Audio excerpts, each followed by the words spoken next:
17:8. Então lhe veio a palavra do Senhor dizendo: o quê? Dispõe-te e vai a Sarepta, que pertence a Sidom. Está muito surdando aí no fundo aí, tá? Tá não? Tá bom? Quiser baixar um pouquinho, Romil, você pega e aumenta aqui, perto do microfone. Então ele se levantou e se foi para Sarepta. Chegando à porta da cidade, estava ali uma mulher viúva, apanhando o quê? Que mais? Ele a chamou e lhe disse: traze-me, peço-te, uma vasilha de água para eu beber. Indo ela buscá-la, ele a chamou e lhe disse, todos juntos: traze-me também um bocado de pão na tua mão. Porém ela respondeu, todos: tão certo como vive o Senhor teu Deus, nada tenho cozido, há somente um punhado de farinha numa panela e um pouco de azeite numa botija. E vês aqui, apanhei 2 cavacos e vou preparar esse resto de comida para mim e para meu, que mais?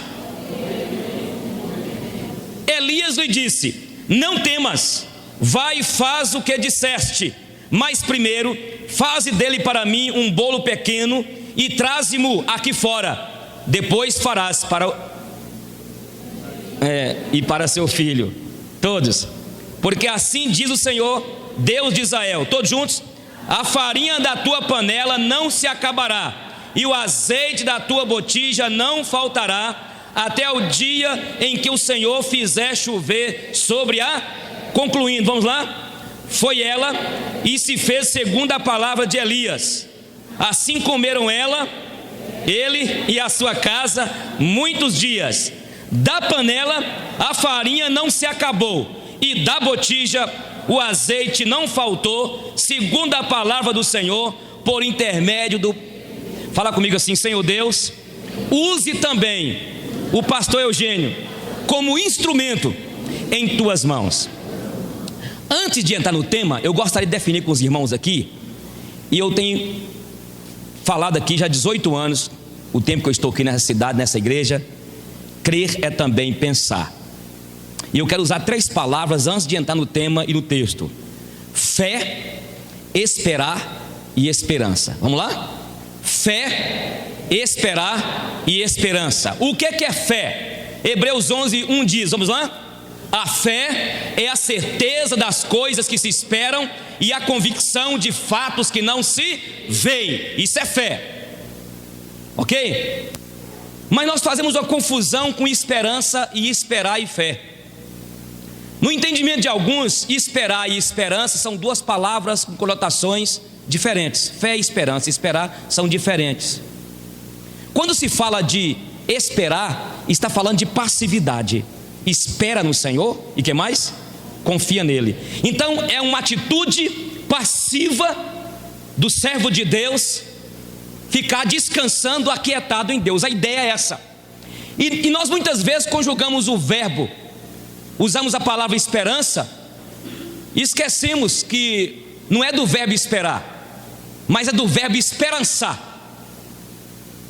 E aí, esperar e esperança, a esperança na verdade é uma atitude ativa, é uma determinação sua e minha. Nós temos um sentimento de esperança ativo dentro de nós, que nos faz determinados e nos faz resilientes. Então preste atenção agora, que essa agora vai pegar forte. Vai pegar forte. Nós estamos nessa noite aqui, talvez mais com esperança do que com fé. Então veja bem, tem alguém na igreja nossa com câncer. Nós reunimos lá os presbíteros da igreja, o pastor Eugênio, e vamos orar. A atitude nossa ali ao orar é mais de esperança do que de fé. Porque fé é o quê? A certeza. Aí terminamos de orar e alguém: vocês oraram? Oramos. Com fé? Foi. Mas o cara não foi curado não. E aí? Então não foi com fé, Joga. Então não foi com fé, foi com esperança. Dá para você entender o negócio? Por isso que muitos de nós estamos bloqueados na igreja. Por isso que muitos de nós estamos confusos, até mesmo cheios de patologias na alma. Por quê? Nos passaram uma fé nos passaram uma fé que nos bloqueia, que nos adoece. Quando eu vou orar por alguém com câncer, eu e os presbíteros da igreja, nós estamos ali com fé, estamos, mas com a fé, e cremos que Deus, Ele pode curar, pode ou não pode? Que Deus pode levantar o deficiente, que Deus pode curar o canceroso. Só que quando nós vamos orar, é preciso entendermos que nós vamos orar na esperança que Deus, se for da vontade dEle, Ele vai curar. Eu vou usar a minha fé para orar, mas eu vou orar pela fé, crendo que se for da vontade dEle, Ele cura. Por isso, quando nós formos orar, você não pode orar e falar assim, olha, depende também, depende daquele momento ali, porque eu sempre gosto de defender o seguinte: uns honram a fé e outros são honrados pela fé. Vocês compreenderam ou confundiu aí? Confundiu, Ademir? Então a gente ora tendo fé. Você orou com fé? Orou, irmão? Orou com fé? Mas por que o menino não levantou? Não foi curado? Porque não foi a vontade de Deus. É fácil entender. É só nós entendermos que quando nós formos orar para alguém, nós vamos orar pela fé e pedir a vontade dele. Não é fazer igual algumas igrejas estão fazendo aí, alguns missionários, apóstolos e tudo mais. Eu determino, levanta. O cara não levanta. Você não levantou porque você não tem fé. É porque está em pecado. Isso é bandidagem. Isso é bandidagem, isso é comércio. O cara faz um negócio desse. Então definimos aqui: fé é a certeza das coisas que se esperam. Agora presta atenção. Eu falo uma coisa aqui e eu tenho fé e por exemplo, salvação. Eu tenho fé que eu sou salvo. Glória a Deus. Não é esperança, é fé. Apesar que eu tenho esperança da salvação, a Bíblia diz. Porque eu sou salvo, eu fui salvo ontem, sou salvo hoje e serei salvo amanhã. Glória a Deus. Agora veja bem, eu tenho fé, certeza, porque a fé é certeza. Então não foi fé. Você usou a fé, mas trabalhou mais com a esperança. E nessa noite mesmo, eu estou aqui com a esperança que, se for para a glória de Deus, for da vontade dEle, você seja curado, você seja liberto e você dê um passo à frente. Glória a Deus. Isso é inteligente, irmão. Isso é sabedoria bíblica. Não é do pastor Eugênio, não. Eu tenho fé que um dia eu serei arrebatado. Você tem? Fechado, isso é certeza. É a convicção de fatos que não se veem. Eu não vejo eu sendo arrebatado. Eu não estou vendo. Mas eu tenho convicção que esse fato vai se tornar historiável. Jesus vai voltar. Eu tenho fé que um dia eu serei transformado em corpo incorruptível. Você tem? Então essa é a fé de Hebreus 11:1. Todas as vezes que você for orar por alguém, ore com fé que Deus pode curar, mas ore também na esperança que, se for da vontade dEle, vai ser feito. Cure ou não cure, abra a porta ou deixa a porta fechada, glória seja dada ao nome dEle. E isso não impede a minha caminhada. E é por isso que eu quero convidar você que está aqui nessa noite, você que me ouve e me assiste, a romper pela fé. Fala comigo, rompendo pela fé. Vamos para o texto então. O profeta Elias estava lá na fonte de Querite, e lá ficou muito tempo. Deus o mandou para lá e o poço lá, o riacho secou. E Deus falou com ele assim: sai daqui, vai lá para Sarepta, porque eu ordenei uma mulher que te sustente, que te alimente. O que Elias fez? Arrumou a mochila dele, colocou o tênis e foi para Sarepta. Chegando em Sarepta, quem que ele encontra na boca da ponte de Sarepta? Não sei nem se lá tinha ponte, porque lá em Salinas o pessoal falava assim: não, fica na boca da ponte. Encontrou a mulher viúva. Ele pede para ela água e fala assim: ei, volta aqui, eu quero um pedaço de pão, de bolo, faz para mim. E ela falou assim: meu senhor, profeta de Deus, eu só tenho um pouquinho, um punhadinho de farinha na panela e um tiquinho só, como diz minha mãe, no azeite da botija. E ele falou assim: olha, você vai fazer para mim um bolo e nós vamos comer esse pão, e conforme a palavra do Senhor me manda dizer para você, nunca vai faltar, até que chova, nunca vai faltar o azeite na botija e a farinha Ela obedeceu, e a Bíblia termina dizendo que durante o tempo todo, enquanto teve seca, enquanto teve crise, enquanto essa mulher estava na provação, na privação, que privação é quando nós somos privados de algo que é até de direito. Entendeu o negócio? E ela foi privada disso aqui, cesseada disso. E durante o tempo dessa seca, a Bíblia diz que não faltou azeite na botija e farinha conforme a palavra daquele profeta de Deus que falou. Louvado seja o nome do Senhor. Romper pela fé. O que é romper pela fé? Vamos tirar as lições deste texto aqui. Em primeiro lugar, romper pela fé é obedecer, crer e obedecer a palavra do Senhor. Você pode repetir comigo? Romper pela fé é o quê? Ele ouviu a palavra de Deus, ele creu na palavra de Deus, porque a fonte secou e Deus falou assim: vai para Sarepta. Ele foi para Sarepta. Escuta aqui, meu irmão. Romper pela fé é ouvir a palavra do profeta de Deus, a palavra de Deus.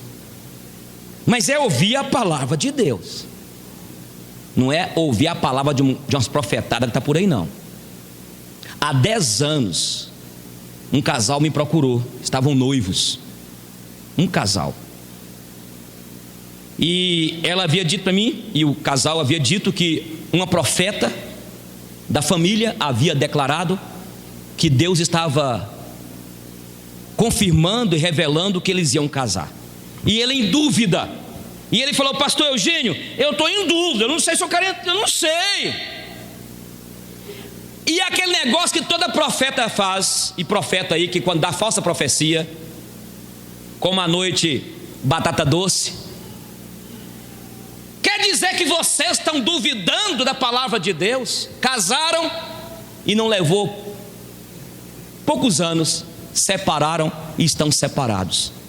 Tem um tanto de gente, e quem sabe é você que está nessa noite. Eu quero falar com você. Vocês não ficam ouvindo profeta falar que para você casar quando está noiva, namorando, não entra nessa não. Tem um bocado de gente aí afundando, depois coloca a culpa no pastor, depois coloca a culpa em Deus. Eu estou falando aqui que romper pela fé é ouvir o profeta de Deus. A palavra de Deus é a palavra que está aqui, olha, revelada, a palavra de Deus. E se Deus falou com você vir para Montes Claros, fica tranquilo, você que está aqui, você que me ouve e me assiste, Deus vai te sustentar aqui. Aqui você vai casar, aqui você vai ter filhos, e aqui você vai ser até avô, bisavô. Oh, glória! Se Deus mandou você vir, mas se Deus não mandou, pode arrumar as malas. E como é que Deus fala, pastor? Deus fala de várias maneiras. Deus coloca paz no seu coração, Deus coloca confirmação com pessoas amigas, Ele é assim. Se Deus, e tem pessoas aqui que vão embora daqui para ir para longe. Só está dando dono, tem dono de revelação, pastor? Não estou dando dono de revelação, não. Quem sabe você que está aqui, que me ouve e me assiste, Deus vai te mandar, vai falar com você para ir para aquele lugar distante. E se Deus mandar, ouça a voz dele e vá. Assim como aconteceu com Abraão. Deus falou com Abraão: sai da tua terra, da tua parentela, vá para a terra que eu te mostrarei, e seja tu o quê? Ele foi, irmãos. Então, se Deus falou com você, vai. Se você ouviu alguém dando a revelação para você casar, não entra nessa não. Que namoro, gente, é tudo bonitinho. Noivado é a coisa mais fofa. É ou não é? Eu já passei por isso, gente. Graças a Deus que eu não fiquei ouvindo.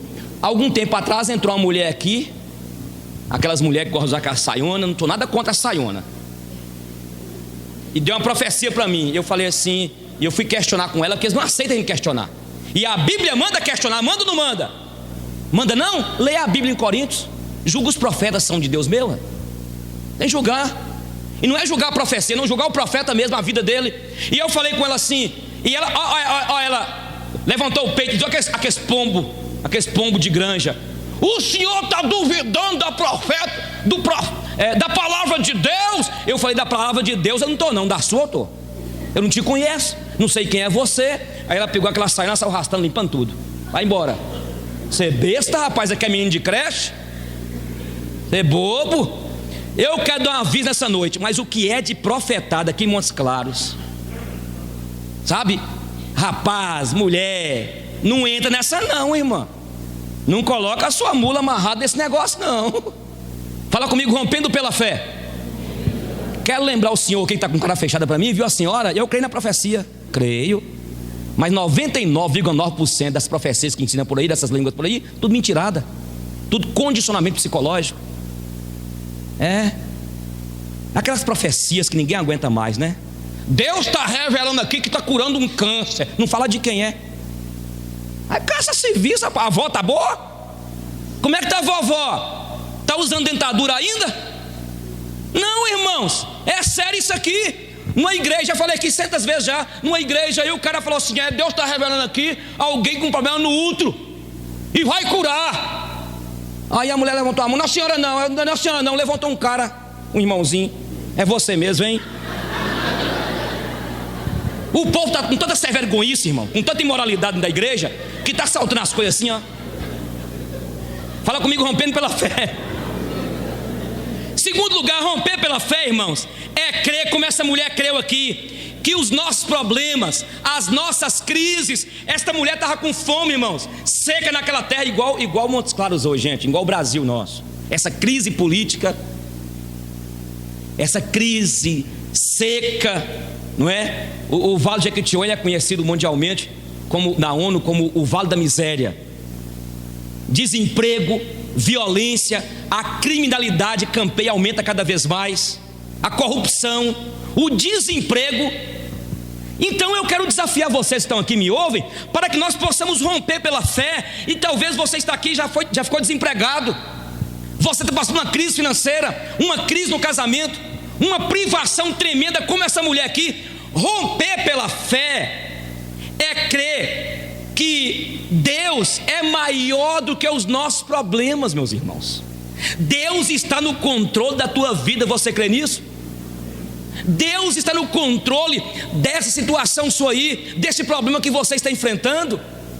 Você está passando uma luta difícil aí, não sei qual que é essa luta sua, e Deus está me usando essa noite para dizer para você: rompa pela fé. A fé é a certeza das coisas que se esperam e a convicção de fatos que não se... A Bíblia diz em 2 Coríntios 5,7 que nós não andamos por vista, nós andamos por... Você sabia que Deus não tem crise? Deus não tem crise, não. O Deus que não tem crise permite que passemos de vez em quando por crise para nos fazer crescer. Viu a música que nós cantamos aqui? Toda vez que a minha fé é provada, tu me dás a chance de crescer um pouco. Eu louvo a Deus por depressão que eu já tive. Essa semana eu estava pregando na rádio, de uma pergunta que a irmã me fez, falou comigo dos problemas que eu enfrentei na igreja, e eu falei com ela assim: 90% dos problemas que eu enfrentei na igreja foi problema meu. Porque de vez em quando eu quero abrir o coração com isso daqui. Há hoje um mito, há hoje um drama de pastores. Uma irmã chegou perto de mim: pastor Eugênio, mas o pastor deve ser árduo, não é? Deve ser árduo ser pastor. Eu falei: pera aí, irmã, não é árduo não. É árduo é ser médico. Tem um irmão ali que é médico. É árduo é ser médico, plantou a noite toda, vai atender um paciente, eu fui um médico um dia, foi me atender, eu falei: o senhor está com sono, não está? Ele falou: estou morrendo de sono. Não aplica negócio, cuidado aí. Irmão, plantão de médico, e médico está morrendo aí. Aí eu falando com ela que os problemas que eu enfrentei na igreja, 90% foi imaturidade minha, infantilidade minha.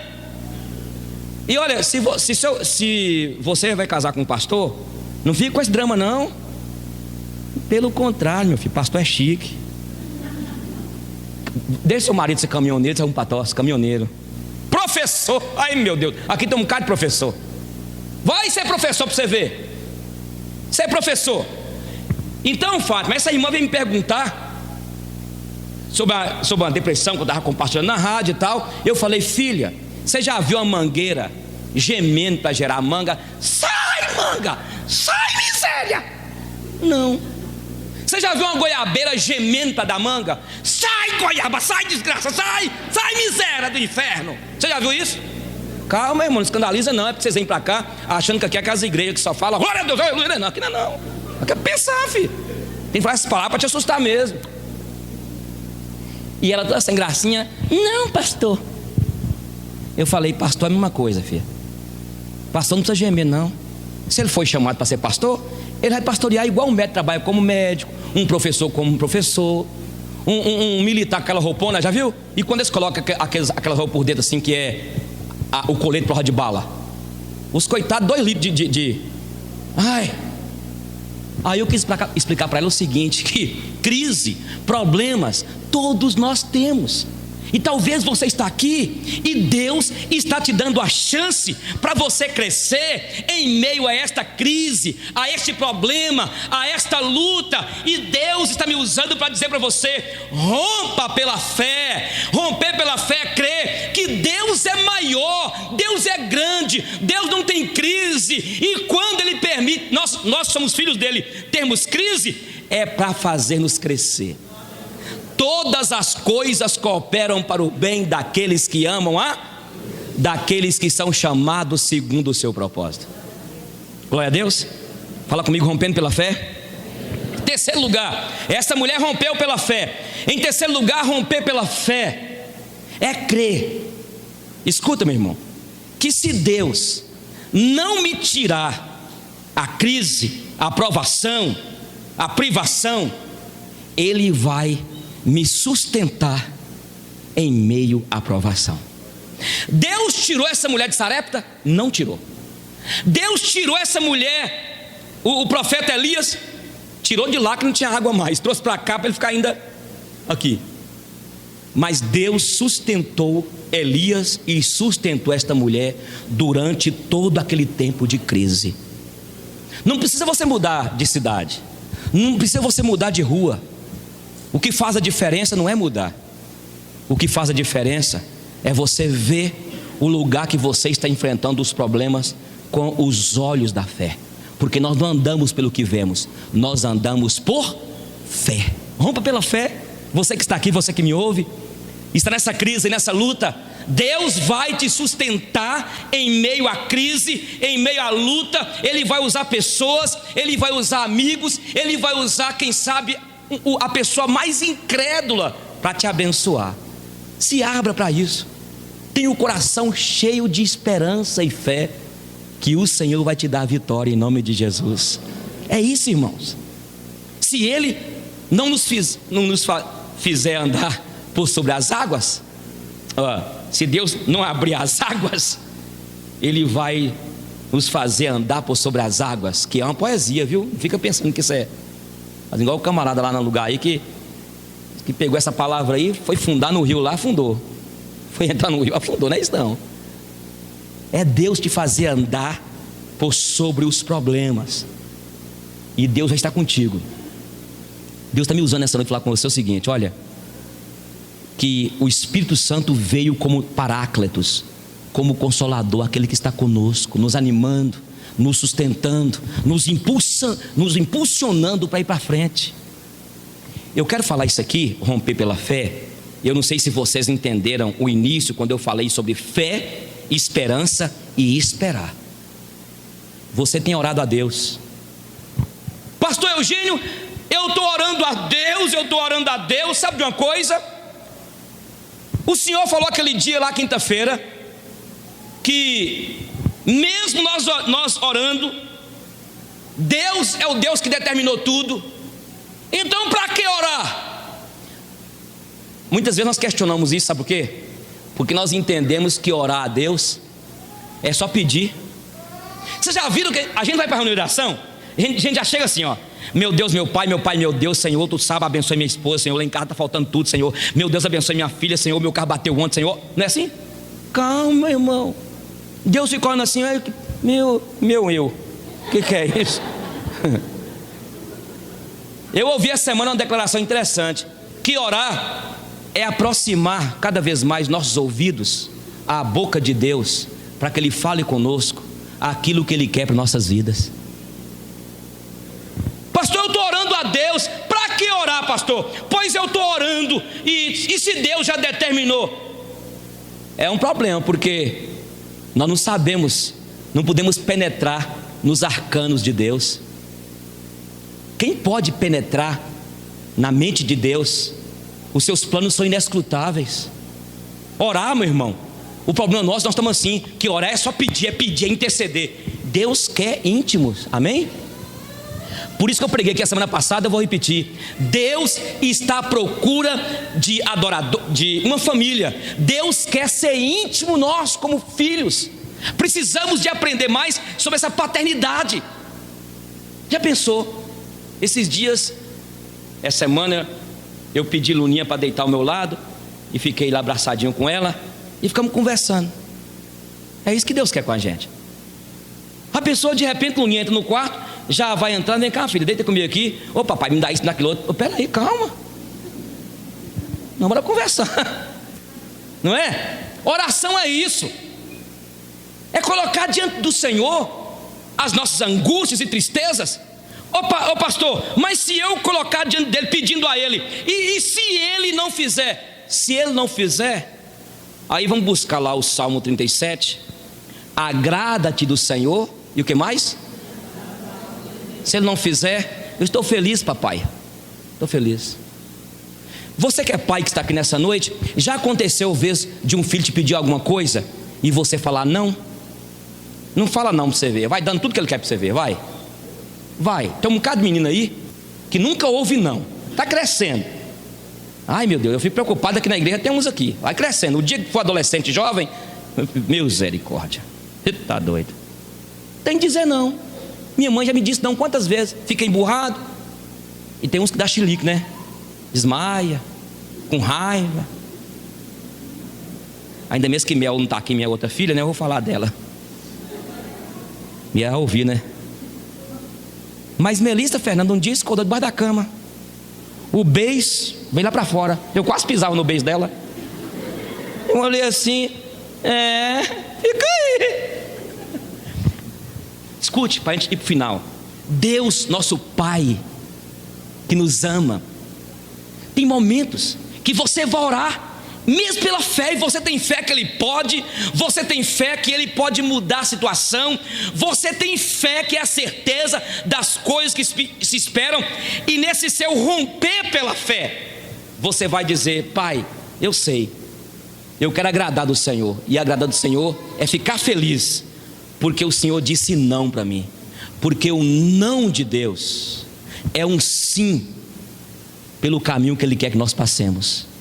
Muitas vezes nós oramos, insistimos com Ele, insistimos, permita-me dizer isso aqui, usar uma linguagem humana. Deus, tá bom, vai. Aí quebra a cara. E eu já contei isso aqui para vocês, não vou repetir. Que eu queria comprar aquela moto, queria comprar a moto, minha mãe, não filho, não. Viajei com a moto, quebrei todinho. E eu sou tão terrível, porque eu já cheguei em Salinas com a moto todo arrebentado, tudo cortado, antes de ir para o Dr. Pérez poder tratar das arranhuras lá. Já falei assim: tá vendo? A senhora jogou maldição em mim.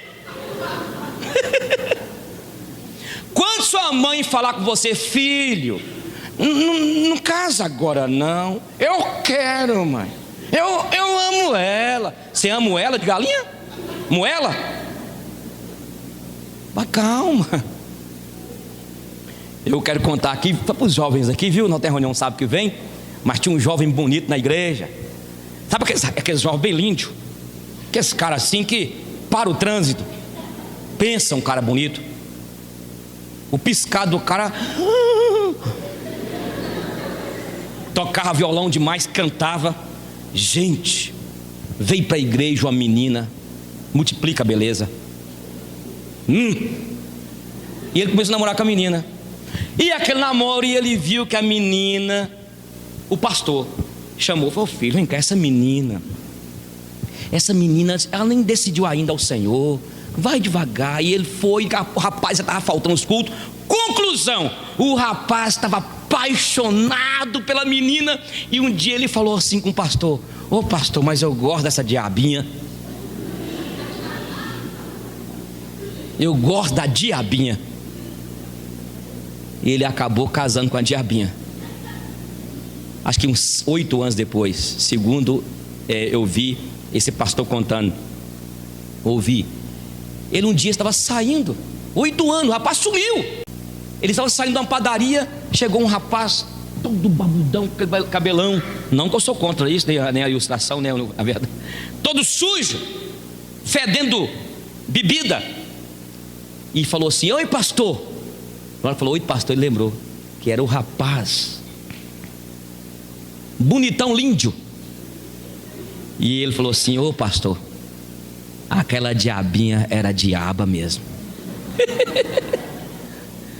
Então, jovem, eu sei que é difícil você, jovem. Segura firme aí, rapaz. Moça, segura firme. Espera em Deus. Aquieta. Fique com o coração cheio de esperança, que o abençoado vai aparecer. E quando aparecer, dentro do tempo de Deus, aí você pode partir para a festa. Você pode dar glória a Deus? Rompendo pela fé significa, se Deus não nos tirar em meio aos problemas, Ele vai nos dar sustento, nos sustentar, nos dar o livramento em meio aos problemas, irmãos. Esta mulher aqui estava lá e Deus deu vitória para ela.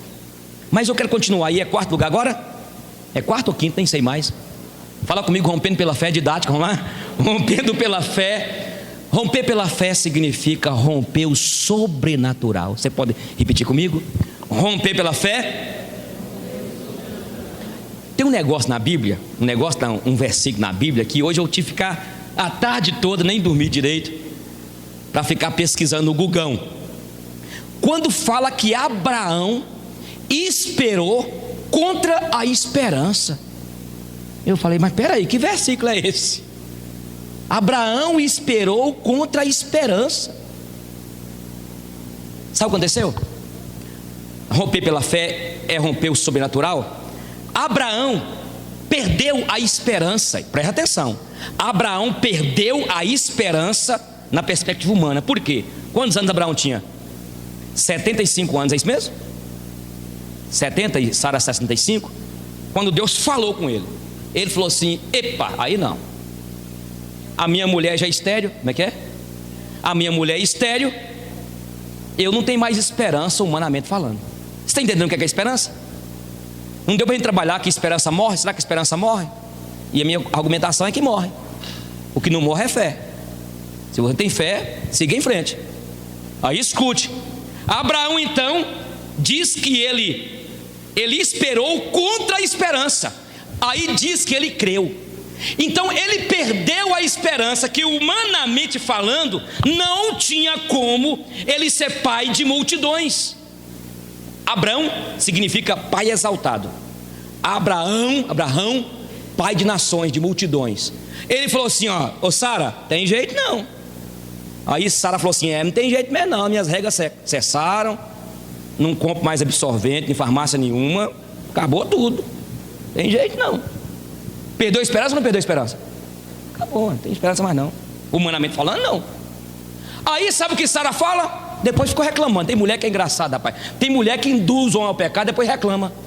Compra bem, compra esse carro bem, compra bem. O cara compra, depois fica: por que você comprou, desgraça? Por que você comprou, miséria?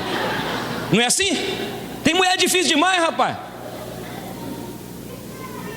Tem mulher, tem homem que fala assim: olha, ô pastor Eugênio, eu não aguento mais. É outra hora. Aí sabe o que Sara falou? Ô Abraão, tem H. Ó, para você ver que tentação. Como é que é? H novinha. Vamos lá, vai, pode ficar à vontade, Abraão. Eu vou fazer de conta, eu vou sair. Lua de mel, pode passar esses dois aí. Ó, para você ver, gente, está na Bíblia. Abraão vai lá, você sabe a história toda. Foi no Ibis Hotel. Depois a mulher ficou grávida de Ismael, e vocês depois estudam a confusão que até hoje naquele Oriente ninguém aguenta resolver aquele problema, uma confusão. E Deus não agradou. Aí, meu irmão, que essa mulher aqui, dessa Sarepta, ela rompeu com Elias o sobrenatural. Como que pode, gente, a farinha não faltar da panela e o azeite na botija durante todo aquele tempo que não chovia? É Deus, irmão, isso é verdadeiro, eu creio nisso.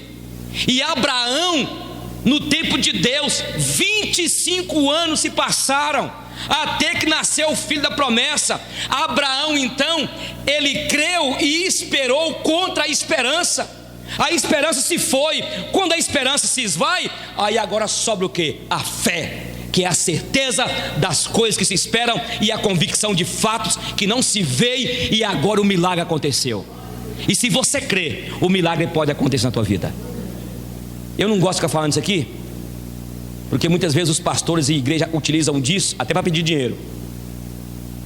Mas nós fizemos oração aqui, uma irmãzinha que foi curada aqui de uma alergia. Não tem nem um mês, uma irmã foi curada aqui. Pastor, fala o nome, fala na rádio, para encher de gente aqui e depois não ser curado e ficar culpando a gente. Deus pode te curar hoje, se for para a glória dele. E eu creio que ele pode curar. E a nossa esperança é que ele cure. E a expectativa, a expectativa que ele está aqui. E se ele quiser curar esse problema seu aí, na sua interioridade, ele cura, para a glória dele. O que Deus quer é que nós entendamos que romper pela fé é isso, é romper o sobrenatural. Nós vivemos nessa perspectiva natural, mas nós, como povo de Deus, sabemos que de vez em quando o sobrenatural pervade o natural. A Bíblia, eu falei a semana passada aqui daquele homem, 38 anos, de vez em quando o sobrenatural movia aquelas águas. Tem horas, meus irmãos, que Deus vai mover as águas, e nós temos de cantar aquela música e orar ao Senhor: mova, Senhor, as águas, mova, Senhor, mova. Nós temos de ter fé, irmão, e nós andamos por fé. Talvez você está querendo fechar a empresa. Se você foi no centro, não sei se vocês viram, parece que foi umas 60 empresas que mostraram e fecharam nessa crise. 60. Antes você pegava no centro lá um ponto para alugar 6, 7 mil. Hoje tem até 2.500. Crise, irmão, crise. Olha, não perca de vista, nós temos o autor e consumador da nossa fé, Jesus Cristo. Você que é empresário que está aqui, Deus quer nos ensinar através disso também na crise. Não está aqui nosso script não, que eu vou pregar quinta-feira. Eu quero até convidar você para quinta-feira, que eu vou continuar em outro texto, e vai ter uma canjiquinha abençoada. Mas eu quero falar com você o seguinte: a crise é uma oportunidade também para nós começarmos a disciplinar nossas vidas, guardar um pouquinho de dinheiro. Vocês lembram das vacas magras e as vacas gordas? Lembra, irmãos? Minha mãe sempre falava isso. O que eu mais ouvia da minha mãe era isso: meu filho, tem as vacas gordas e as vacas magras. Vacas gordas, vacas magras. Na época de política, porque ela era tabeliã, né? E tinha de fazer aqueles registros, casamento. E aí ela ficava toda feliz: estou vivendo as vacas gordas. E aí nas vacas gordas ela guardava para quando as vacas magras vinham. Tem gente aqui, quem sabe você me ouve e me assiste, as vacas gordas engordou tanto que quase estoura, e você gastou tudo também. Aí agora pronto, tá tudo sequinho. A vaquinha tá morrendo. Então, escute, na crise, nessa provação que você está enfrentando, aprenda isso, irmão. São os dias difíceis. Aí eu quero dar um toquinho aqui. Os maridos depois me dão um presente, pelo menos um sorvete. Irmã, mulheres aí, escuta, não é hora de comprar aquele sapato caro não. Aquele sapato de 500 conto, misericórdia. Aqueles anéis de 250. Seu marido, coitado, está matando ele. Agora é hora, gente, agora não é hora de comprar não. Esse dia eu fui ver um lote para a igreja ali. Aí foi até Sejão aqui, presbítero: pastor Eugênio, vamos acalmar. O Rui está com um projeto aí de urbanizar essas chácaras tudo aí, e lote que é 300 vai para 150. Então não vou lá não. Calma. E pastor é assim, sabia, Oswaldo? Pastor, o que eu recebo telefonema: queria bater um papo com o senhor. Eu tô vendo. Vai bater papo com sua titia. Quer dizer, o pastor assim, pensa que pastor, né? Eu não sou da Universal, não. Eu sou a Universal, não sou não. Sou não, tem dinheiro não, irmão. O povo fica doido comigo: compra. Não, compra não, calma. Calma. Então, rapidinho aqui, eu vou terminar, para a gente orar. Tem um último ponto aqui, mas eu quero terminar. Escute, mulher, irmãzona, para agora. Agora não é hora de gastar não. Nem é hora de gastar não. O povo aí está tudo desesperado. Calma. Não, pastor, cadê o pessoal aqui das maquiagens, dos cabeleireiros? Dá um desconto lá, Jô. 30%, 40%, tá cai tudo aí agora. Chora, meus irmãos, ó, era 120, caiu para 70, 80.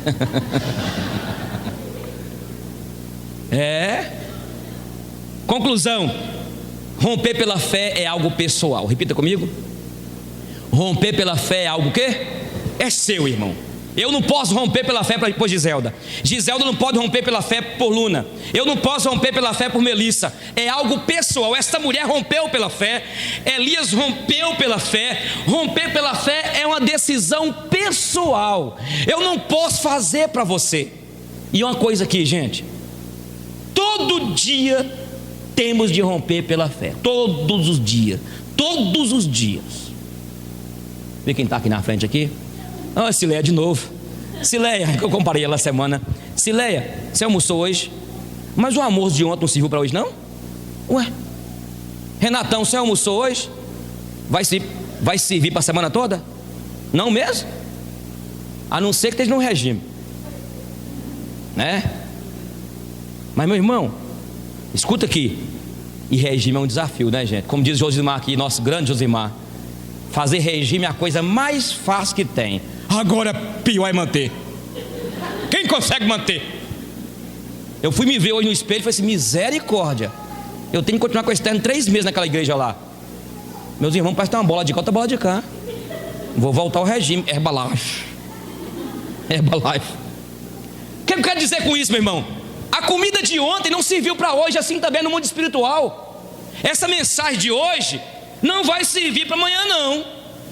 Por isso que é todo dia rompendo pela fé, todo dia, é todo dia. E graças a Deus, meus irmãos, que as misericórdias se renovam em nossas vidas todas as manhãs. Antes de você abrir o olho remelado, as misericórdias já renovaram. Porque senão, meu irmão, se não fosse as misericórdias do Senhor, a gente não aguentaria, não. E só para a gente aqui fechar, eu quero pedir você que é empresário, que está aqui, que me ouve, empresária, gente, não atrai a maldição para suas vidas, não. Você encontra um empresário, como é que tá? Tá uma desgraça, tá miséria, tá ruim, tá ruim. Você já viu como é que os empresários são? Como é que tá, fulano de tal? Ele te arrebenta, meu irmão.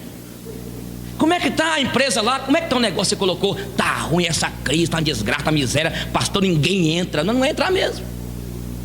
Então ele tem que romper pela fé e falar assim: não, apesar de tudo, pastor, graças a Deus, Deus está mandando clientela. Quando você abrir seu supermercado, a sua loja lá, a sua empresa lá, toda manhã, quando você abrir, você já coloca a mão assim: Deus, em nome de Jesus, manda o povo entrar aqui dentro. Senhor, manda, entra povo, entra, em nome de Jesus.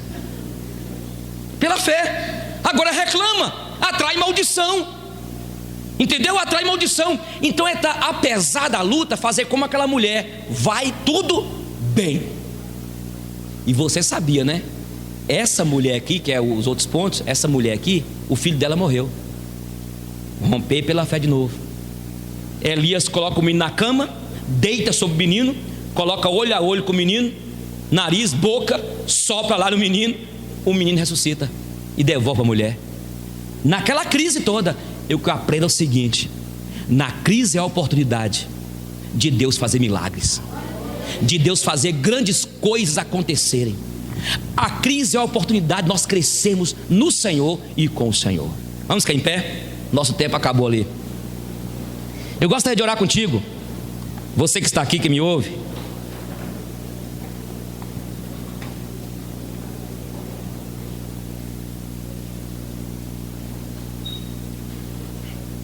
Mais uma vez eu quero convidar a mocidade. Sábado às 20 horas estaremos aí nos fundos. E de fato fazer para nós algo bem especial, nós conversarmos sobre esse evento, esse encontro que vai ter da Federação de Jovens. Você quer dar a mão ao seu irmão, por favor? Vamos dar as mãos? Vamos orar? Vamos orar pela fé e ter o coração cheio de esperança. Eu quero dizer essa noite para você, minha irmã, meu irmão que está aqui, você que me ouve e me assiste: certamente esta semana será uma semana diferente. Tudo depende de como nós vemos as coisas. A Bíblia diz em Provérbios que assim como o homem imagina na sua alma, assim ele é. Então, se você colocar na tua cabeça, pela fé, e encher teu coração de esperança, que esta semana será uma semana diferente, de conquista, que Deus vai mudar o quadro de luta que você está enfrentando, é uma grande possibilidade de que o Senhor faça um milagre. Nós te agradecemos nessa noite pelo privilégio de estarmos aqui na tua presença. Te agradecemos, Deus, quando nós estudamos a tua palavra e quando nós confrontamos com textos como este. Vem, na verdade, renovar-nos em ti. E eu sei que nessa noite tem alguns irmãos aqui, irmãs, pessoas que me ouvem, que me assistem, que estão passando lutas, crises, temores. Mas a nossa oração agora, Senhor, é que esta semana seja uma semana de vitórias diferente. Seja uma semana onde esta querida que está enfrentando essa crise no casamento tem uma direção do Senhor. Eu quero orar agora, Senhor, porque eu creio, eu tenho certeza que tu podes, mas eu quero orar agora e te pedir cura para esta enfermidade e falar ao Senhor o seguinte: que se tu quiseres, tu podes tornar limpa esse corpo, o Senhor pode curar essa enfermidade. E eu oro agora em teu nome, seja de qual ordem for esta enfermidade, eu te peço, cure, Senhor. Nós oramos pela enfermidade física, emocional neste momento. Acolha este querido, essa querida, direciona este amigo, Senhor. Deus, dê uma visão agora a esta pessoa quanto ao que ela vai fazer com esse negócio. Meu Deus, mostre esse casal o caminho, direciona nesse momento todos estes e estas que estão esperando do Senhor a direção. Ó Senhor, em meio a esse país em crise de incertezas políticas, em meio a essa situação que vive nosso país, nós queremos continuar com os nossos olhos fixos em Ti. Nós continuamos com os nossos olhos fixos no Senhor, que tem o controle de tudo, sabe de tudo e vai direcionar a política desse país. Em nome de Jesus, eu sei que nessa noite, e pessoas que estão aqui que me ouvem, que estão esperando uma porta para se abrir. Esse querido que acabou o seu curso, a sua faculdade, está esperando a colocação. Gente que está aqui nessa noite, que está estudando para fazer um concurso público. Oh Deus, dê a honra aos teus filhos de serem aprovados. Dê a honra às tuas filhas de poderem galgar, Senhor, ter, na verdade, colocações para que o teu nome seja honrado e glorificado. Nós oramos nessa noite pelos nossos jovens. Direcione os nossos jovens, mostra-lhes o caminho, Senhor, em nome de Jesus. A triste história de um médico. Num determinado hospital público, chegou um paciente em estado grave. As enfermeiras correram para ver o paciente e, após a verificação, perceberam que o estado daquele jovem de 21 anos era algo desesperador e precisava urgentemente de um auxílio médico. Então a enfermeira plantonista correu e foi à sala do médico e, ao chegar, disse: Doutor, há um jovem garoto, ele acaba de dar entrada aqui no hospital em estado grave, por favor, venha depressa atendê-lo. Então o médico disse a ela: calma, essas coisas acontecem todos os dias. Eu vou terminar de comer a minha pizza e daqui a pouco vou atender. A enfermeira indagou: mas doutor, o caso é gravíssimo e o rapaz pode morrer. Calma, enfermeira, leve ele à UTI e me aguarde lá. Então a enfermeira começou a chorar e foi correndo prestar os devidos socorros àquele jovem. Se passaram quase 30 minutos até que o médico chegou na UTI. E ao chegar, a enfermeira estava chorando, olhando para o paciente que já estava coberto com aquele lençol branco, porque acabara de falecer por não ter tido socorro médico. O médico imediatamente correu para ver o garoto e, para sua surpresa, ao puxar o lençol branco. Quase desmaiou, porque aquele garoto ao qual ele demorou para atender era o próprio filho. Neste momento o médico gritou e chorou, ajoelhando no chão e pedindo perdão a Deus e ao seu filho. Todos os outros médicos correram para ver o que havia acontecido e todos choraram, pois também conheciam aquele jovem filho do doutor, que poderia ter sido atendido naquele hospital público. O que o doutor não sabia é que mesmo ele e sua família, tendo um plano de saúde o mais caro, nunca imaginou que um dia um dos seus poderia ser atendido no Hospital do Povo.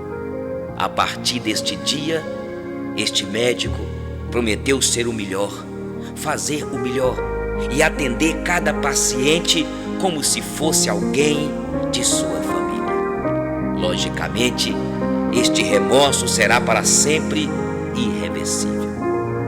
Pense nisso. Não deixe para daqui a pouco o que você pode fazer agora, neste momento. Seja melhor na sua vida profissional, sentimental, material. Não perca tempo, porque o tempo é precioso. Construa sonhos, ainda que pareçam ser impossível aos seus olhos. Acredite na sua capacidade, para não sentir na velhice a dor de não ter consigo realizar seus sonhos na juventude. Seja humilde, ajude o seu próximo, sem querer nada em troca, pois assim você vai ver que colherá grandes frutos daquilo que você plantou. Não importa a sua situação financeira, se é rico ou pobre. No final, todos nós iremos para o pó da terra. Não poderemos levar nada desta vida. A Bíblia diz aqui em Eclesiastes 12:7: e o espírito volta a Deus que o deu, e o pó volta à terra como era.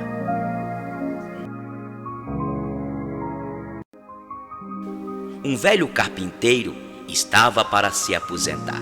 Ele contou a seu chefe os seus planos de largar o seu serviço de carpintaria e de construção de casas e viver uma vida mais calma com sua família. Claro que ele sentiria falta do pagamento mensal, mas ele necessitava da aposentadoria. O dono da empresa sentiu em saber que perderia um de seus melhores empregados e pediu a ele que construísse uma última casa como um favor especial. O carpinteiro consentiu, mas com o tempo era fácil ver que seus pensamentos e seu coração não estavam no trabalho. Ele não se empenhou no serviço e se utilizou de mão de obra e materiais-primas de qualidade inferior. Foi uma maneira lamentável de encerrar sua carreira. Quando o carpinteiro terminou seu trabalho, o construtor veio inspecionar a casa e entregou a chave da porta ao carpinteiro. Está aí, é a sua casa, ele disse. Meu presente a você. Que choque, que vergonha! Se ele soubesse que estava construindo sua própria casa, teria feito completamente diferente. Não teria sido tão relaxado. Agora ele teria de morar numa casa feita de qualquer maneira. Assim acontece conosco. Nós construímos nossas vidas de maneira distraída, reagindo mais que agindo, desejando colocar menos do que o melhor. Nos assuntos importantes, nós não empenhamos nosso melhor esforço. Então, em choque, nós olhamos para a situação que criamos e vemos que estamos morando na casa que construímos. Se soubéssemos disso, teríamos feito diferente. Pense em você agora, como um carpinteiro. Pense sobre sua casa. Cada dia você martela um prego novo, coloca uma armação ou levanta uma parede. Construa então, sabiamente. É a única vida que você construirá. Mesmo que você tenha somente mais um dia de vida, Este dia merece ser vivido graciosamente e com dignidade. A vida é um projeto e faça você mesmo. Quem poderia dizer isso mais claramente? Sua vida de hoje é o resultado de suas atitudes e escolhas feitas no passado. Sua vida de amanhã será o resultado de suas atitudes e escolhas que fizer hoje. A Bíblia diz aqui em Gálatas capítulo 6, versículo 7: tudo que o homem semear, assim também colherá. O que você está semeando? O que você está plantando nesta terra, neste mundo? O que será do seu amanhã?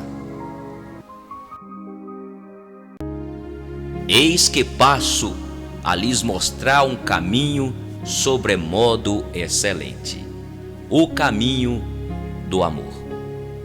Ainda que eu fale a língua dos homens e dos anjos, se não tiver amor, seria como o metal que soa ou como o símbolo que retine. E ainda que tivesse o dom de profecia e conhecesse todos os mistérios e toda a ciência, e ainda que tivesse toda a fé, de maneira tal que transportasse os montes, se não tivesse amor, nada seria. E ainda que distribuísse todos os meus bens para o sustento dos pobres, e ainda que entregasse o meu próprio corpo para ser queimado, se não tivesse amor, nada disso me aproveitaria. O amor é sofredor, é benigno, o amor não é invejoso, o amor não se vangloria, não se ensoberbece, não se porta com inconveniência, não busca os seus próprios interesses, não se irrita, não suspeita mal, não se regozija com a injustiça, mas se regozija com a verdade. Tudo crê, tudo sofre, tudo espera, tudo suporta. O amor jamais acaba, mas havendo profecias, serão aniquiladas. Havendo línguas, cessarão. Havendo ciência, desaparecerá. Porque em parte conhecemos e em parte profetizamos. Mas, quando vier o que é perfeito, então o que é em parte será aniquilado. Quando eu era menino, pensava como menino, mas logo que cheguei a ser homem, acabei com as coisas de menino. Porque agora vemos como por espelho, em enigma, mas então veremos face a face. Agora conheço em parte, mas então conhecerei plenamente, como também sou plenamente conhecido. Agora, pois, permanece a fé, a esperança, o amor. Estes três, mas o maior destes é o amor.